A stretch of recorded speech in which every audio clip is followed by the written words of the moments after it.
When we return, the event they said could never happen. Tonya Harding, Nancy Kerrigan, face-to-face, only on Fox. Hey, so the anticipation, the tension on the day they finally came face-to-face in the Fox studios in New York City was unique, almost suffocating. While Tonya Harding gathered herself for the confrontation, we began with Nancy Kerrigan. How long had you two known each other prior to the Olympics, and what was the nature of the relationship? Probably since, I can't remember exactly, but at least since 97. 87. I went to my first international, and we were roommates. Yeah, and we've been on many world teams, and we actually made history with the 91 World, where Christy, myself, and Tonya were all, it was the first time American women had swept world championships, so it's very exciting. I mean, So you guys are riding the crest of a nice high then. Yeah, it was great. In your mind, was it the last thing that you would have suspected that it was one of your colleagues who was involved with the effort to keep you out of the Olympics? Was that the last thought in your mind? Well, it had been brought up by other people thinking that. I don't know why anyone would have thought it. Such a bizarre incident. So as a result of other people bringing it up, did you then suspect that it might have been her camp? No, I didn't suspect that, because I think I just thought, that's crazy. Why would you even say that? That's not nice. You know, that's, but, you know, it's just, I guess, a lot of pressure put on people. They deal with it differently. You know, when a lot of the sordid, bad, gory details did start to come to light, and whether it was or was not proven that she was either active or a passive participant in this, but did acknowledge guilt in terms of obstruction of justice, were you surprised that she got no jail time at all? Absolutely. Because I read transcripts from the FBI, the investigation, and they're public knowledge, so I was allowed to read it. And in fact, in a way, they were humorous. And I sat there reading to my mom. And humorous? Because it was just, I mean, sort of dumb. There's really no nice way to say that, actually. But to sit in front of a building and move your car every 15 minutes over, 2 spots so you don't look suspicious or something like that, or go to a city and don't bring any money or credit cards and you're going to attack someone, and just really not well thought out kind of plans, and it sounded very dumb. In all the time that has passed since, how do you regard her now? I don't.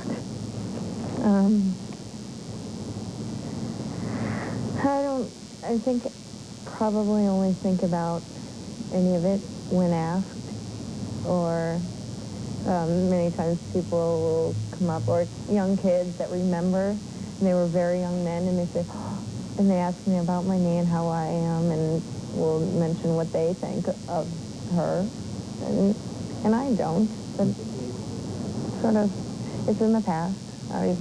So much has gone by since then. I'm married, I have a baby, my own family, something I've always wanted and I just love.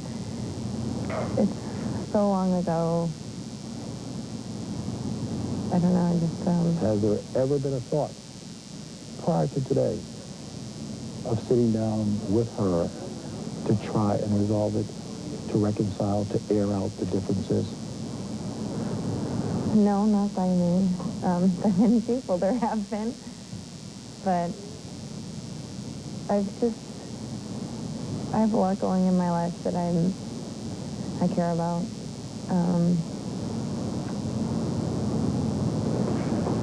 I never had anything against her personally, so I just don't understand the whole thing, how it all happened. But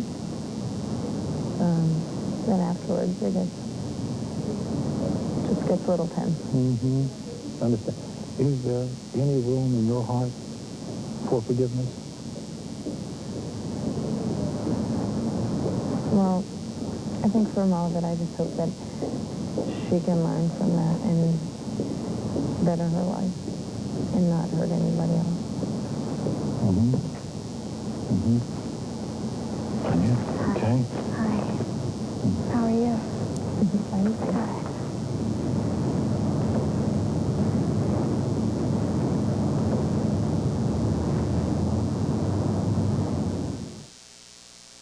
December 22nd. This is the first time that you two have sat face-to-face since? Nancy, without a doubt, you two have been, are, and will forever be linked to Lillehammer and the incident. How has that impacted your life and skating, you think? Well, I think for skating, the incident, in a bizarre way, has helped the sport because it brought awareness to the sport so many millions of people watched that otherwise would never have.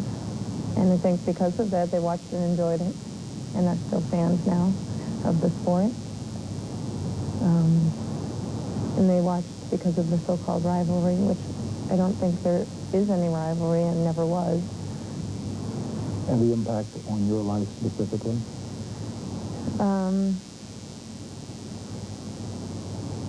Well, I was hurt for obviously no reason.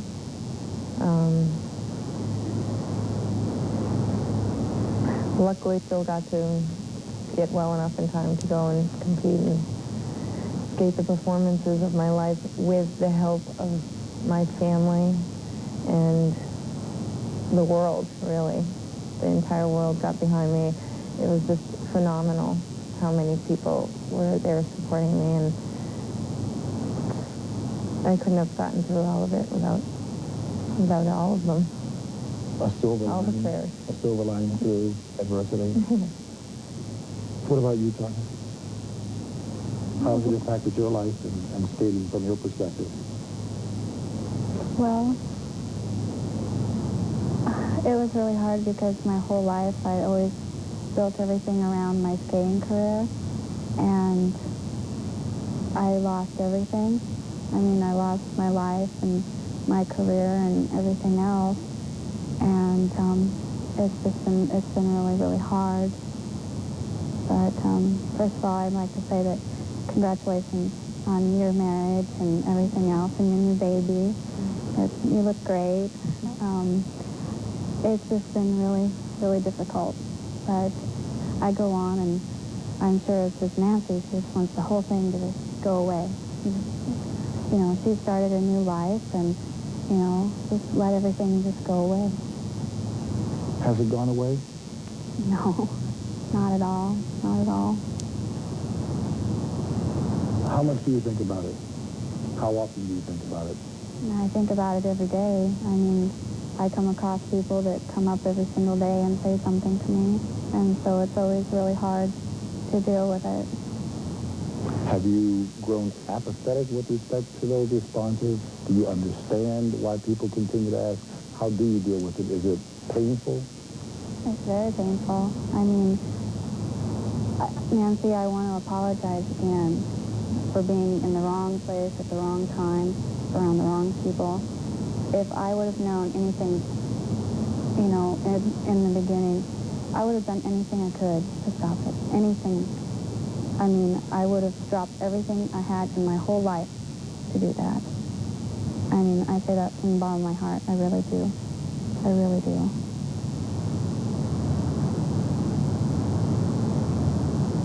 But clearly there's still a large segment of the population that thinks that you were, be it passively or actively, involved in the planning and execution of it. True or false? False. Absolutely false. Absolutely false. Why do you think then, if that is the case, why did you become